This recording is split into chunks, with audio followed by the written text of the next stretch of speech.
the rise and fall of Route 66. I mean, Route 66 has always been something I've wanted to do. From what I know, it's this legendary road through America, and you get to see a bunch of the country along the way. But I mean, it seems like apparently it's losing its popularity. Certain parts of it aren't even drivable anymore, which is a massive shame to me if that's the case, because I really, really want to do Route 66 at some point. Probably won't be in the very near future, but I'd like it to still be there, you know, for me to travel across. Route 66 is over 90 years old and has definitely become a road less traveled. However, for those with the time, there are plenty of weird attractions to see along this iconic route, starting in Chicago and ending in Los Angeles. That's another thing. Americans, you guys say route, or do some of you guys say route? Like we say like route over here. Heavy on nostalgia, Route 66 still provides plenty of kicks. But did you ever wonder how it came to be and how it came to fall? Well, today we will discover the rise and fall of Route 66. I'm your host, Ryan Sokash, and you're watching It's History. Let's go. This video has been brought to you by Bespoke, a free-to-join U.S. Route 66, also known as the Will Rogers Highway, was one of the original highways constructed by the U.S. highway system in 1926. But before that date, travelers would indeed traverse westward along what is the unknown primitive path of Route 66, cultivated in the early 1800s, when American pioneers beckoned westward into unsettled areas. Adventurers in pursuit of land ownership and the riches of gold and silver, these pioneers went west of the Mississippi, eventually penetrating the Pacific Ocean. Must have been so exciting, you know, the prospect of like a new life, riches maybe, like just that unknown must have been so exciting. Traveling by horseback and wagon trail, they forged what would become corridors for others to follow. Along the way to new territories, boom towns sprouted, and soon, the Wild West period went full throttle.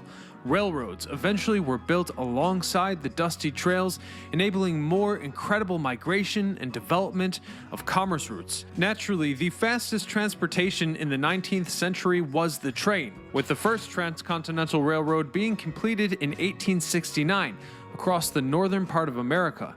A southern link was completed in 1883 from New Orleans to Los Angeles.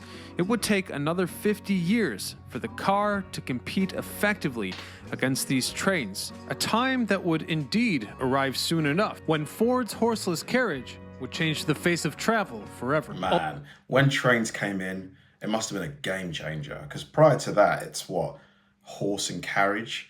You know, it would have been so slow, like if the horses get tired, so many things to deal with. Although automobiles have been around since the late 1800s, they began to become more prevalent towards the end of the first decade of the 20th century.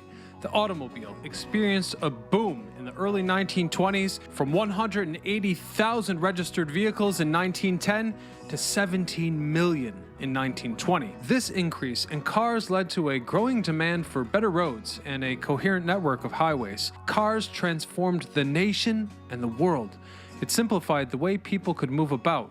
Turning the key in the ignition was much easier than saddling a horse. It modified family life, jobs, and horizons. By allowing people to travel further, quicker, and with flexibility, it was more adaptable than taking a train. Therefore, the path of Route 66 was modified for cars and followed many of the treks initially forged by exploring pioneers in the early 1800s. Man, who was it that invented the car? Was it Henry Ford?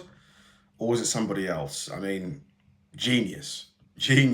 By intention, Route 66 was not a straight highway, but it zigzagged across the Midwest, the Plains, and the Southwest, on its way to Santa Monica and the Pacific Coast. Although seemingly inefficient in terms of going from point A to B, Route 66 was designed to connect small towns in a pattern that focused on relatively flat terrain through areas of favorable weather.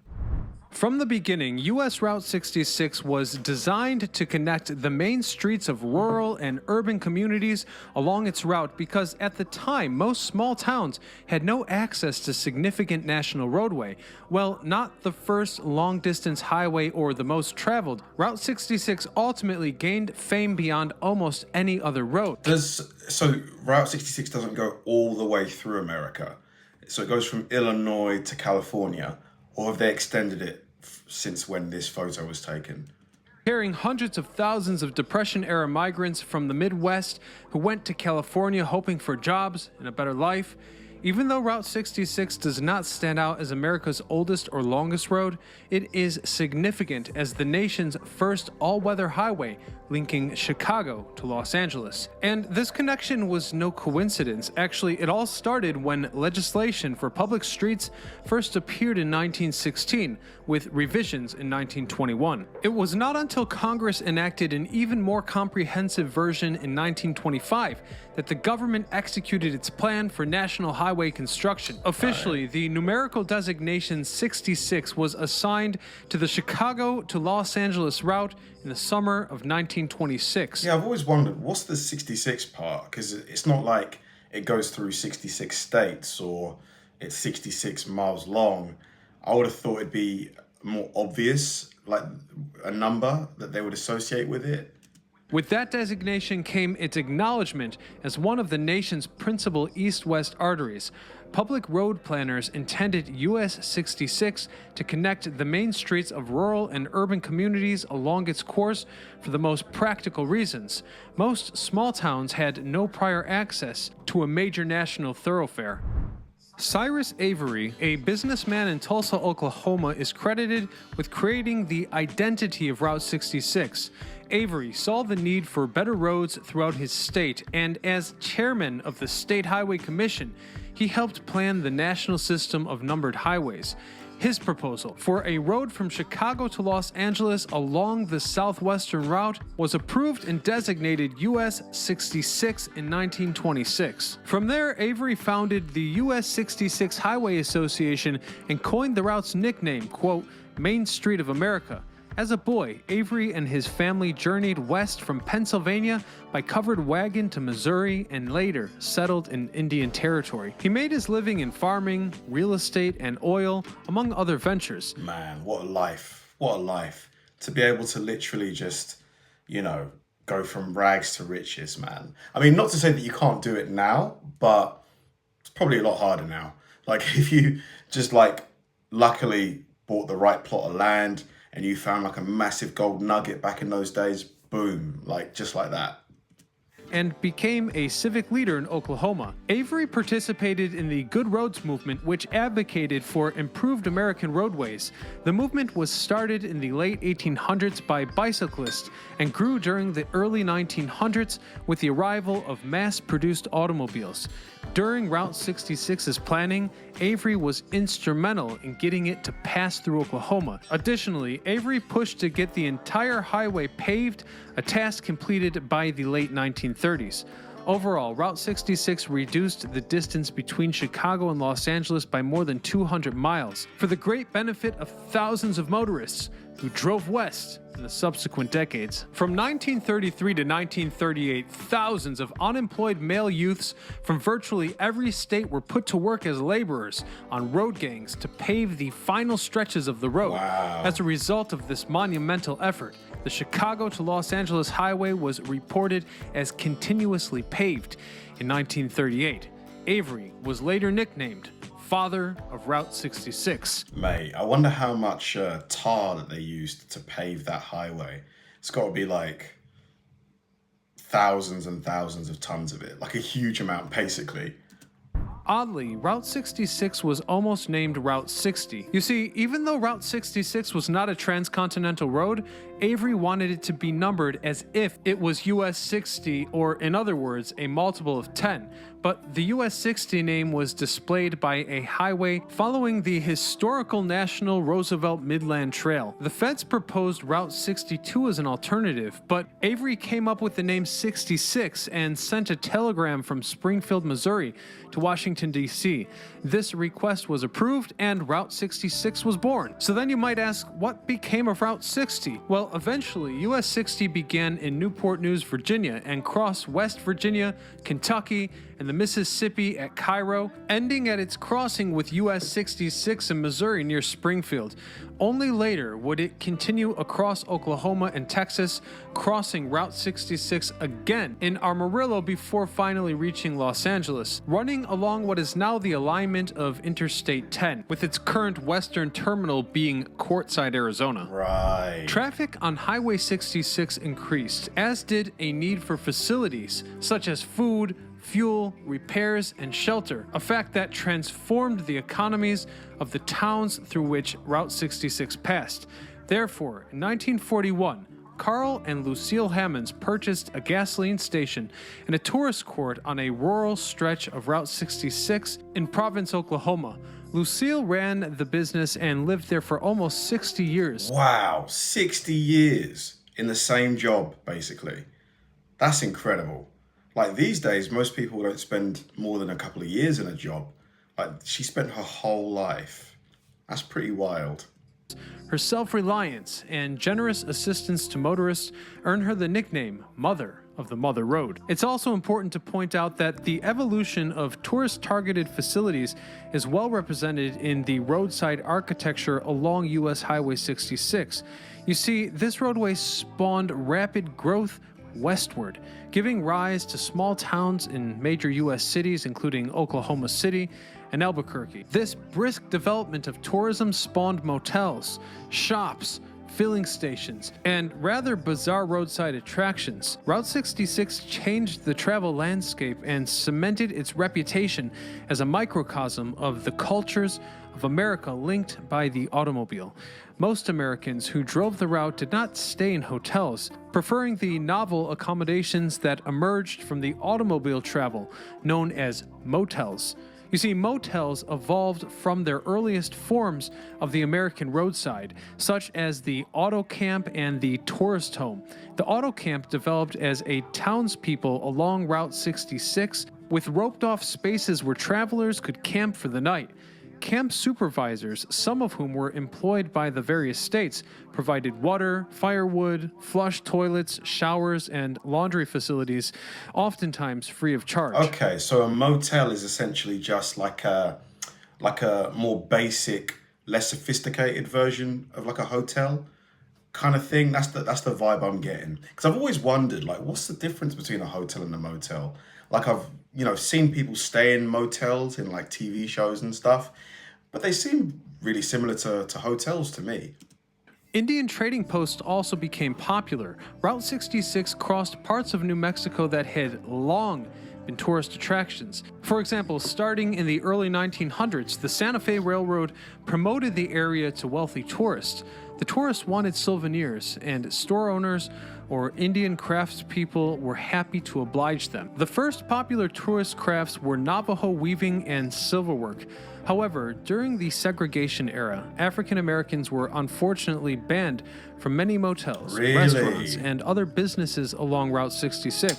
Bordering the highway were several so-called sundown towns, communities where African Americans were unwelcome after dark and kept out through intimidation, force, or even local ordinance. But why after dark? Like, so in the daytime we were allowed to go there, but after dark we had to leave? Like, why? What, because if you're allowed there in the daytime, why not in the nighttime? It doesn't make any sense to me.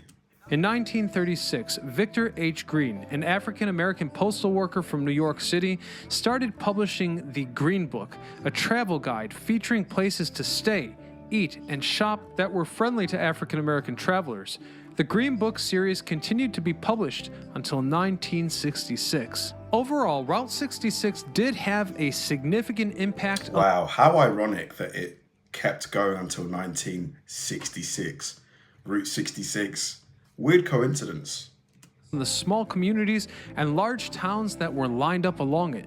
Traffic brought businesses and customers to local merchants and allowed goods to flow from the local farmers and factories to the rest of the nation. Its southerly course made it a popular alternative to other east-west corridors. It had a more temperate climate than those located further north, and it crossed the flat prairies, avoiding dangerous high passes in the Rocky Mountains, which meant it was open during the winter.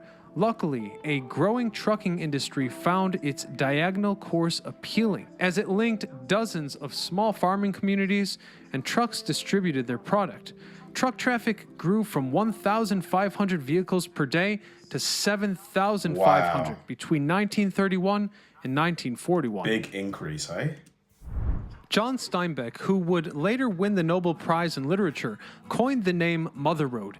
As a Californian, he experienced the reality of those fleeing the terrible effects of the Dust Bowl, only to find no hope in California. In 1939, he penned his novel Grapes of Wrath, recording the suffering of a migrant family who lost their farm during the Depression. The Dust Bowl was a severe drought in the 1930s, coupled with wind erosion due to poor farming techniques that led to vast dust storms in the prairies of the United States and Canada. Clouds of dust darkened the sky, also known as black blizzards, and deposited dust as far east as New York. Over 100 million acres were affected by erosion and drought. Tens of thousands of families had to abandon their farms as they defaulted on their mortgages. Oh my God. They had to seek fortune elsewhere, so an estimated 210,000 people took to Route 66 and migrated to California, seeking jobs. But the Depression had struck the nation, and as time passed, most would simply drive back from where they came. Only 8% of those migrants remained in the Golden State, but it wasn't all in vain, as their comings and goings helped businesses along Route 66. Man, like looking at a photo like this, it just makes me think of life. You know, what was life like for this family? You know, they probably literally just had the clothes that were on their back. Like they probably didn't have many more clothes than this. Like they probably didn't have, you know, a lot of food in the fridge. Probably didn't even have a fridge, right? Just a different time completely. And many mom and pop companies survived the Depression years by catering to them. So thanks to John Steinbeck's book and the 1940 movie, Route 66 has remained in American memory. So at this point, you might be wondering, what are the best sights along the road? Well, there are many weird stops along Route 66. For example, the Muffler Man statue in Atlanta, Illinois. This tall fiberglass statue is a glorious example of roadside kitsch that evokes memories of Route 66. For years, this hot dog holding giant advertised a hot dog restaurant in Cicero. When the restaurant closed, the statue moved about 150 miles south of its current home in Atlanta, Illinois. Next up is the world's second largest rocking chair in Fanning, Missouri. This giant rocking chair Pretty used to big. be the most oversized rocker in the world, but it's since been demoted. Despite being the second largest, it's still a whopping 42 feet tall. Built That's by the pretty owner big. of a nearby general store, the rockers alone are more than 31 feet long and weigh about 2,000 pounds each. And legend has it that when they moved, the entire earth seemed to shake. Unfortunately, this massive chair is no longer mobile due to safety concerns. Another hotspot is Cadillac Ranch in Amarillo, Texas, which is arguably the most famous ranch on Route 66. Yeah, man. I've heard of the Amarillo Steakhouse. Apparently they've got a challenge. I think they've got like a 72-ounce steak. Or it might be bigger than that. And if you finish it, you get to like not pay for the steak and you get like a t-shirt. Technically, it's a few miles off the road. Even so, it is worth the extra mileage to swing by.